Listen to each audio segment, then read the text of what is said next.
யூடியூப்பை ஓப்பன் பண்ணாலே போதும் எல்லாரும் ஸ்கூலுக்கு பர்ச்சேஸ் பண்ணுறோன்றாங்க. என்ன தான் பர்ச்சேஸ் பண்ணுறாங்க, நம்மளும் போகலாமேன்ட்டு அப்படியே கிளம்பியாச்சு. நானும் என் பெரிய பொண்ணும் கொஞ்சம் காய்கறியெல்லாம் வாங்கிட்டு வந்தேன். அதெல்லாம் எடுத்து க்ளீன் பண்ணி அவளே ஃப்ரிட்ஜுக்குள்ளே வச்சுட்டா.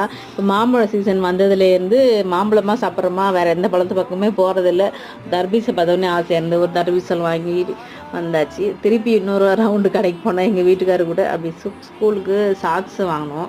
வாங்கிட்டு அப்புறம் வாழைப்பழம் கடையை பார்த்தோம். எக்கச்சக்கமான பழம் வச்சுருந்தாங்க அந்த கடையில், எல்லா வகையான பழமும். நாங்கள் கொஞ்சம் வாங்கிட்டு அப்படியே பானிபூரி காளான் இதெல்லாம் வாங்கி உள்ளே தள்ளிட்டு அப்படியே வந்தாச்சு. இந்த ராகி தோசை கம்பு தோசைலாம் நம்ம வீட்டிலேயே பண்ணுறோம். அது இந்த கருப்பட்டி காஃபியில் பார்த்திங்கன்னா ஒரு தோசை 50 ரூபா போட்டிருக்காங்க. ஒன்று சாப்பிட்டா வயத்துக்கு பத்தவே பத்தாது. என் கூட பிறந்தவங்க 4 பேர், அதில் 3 பேர் சுகர் வந்துடுச்சு, எனக்கு மட்டும் வரல.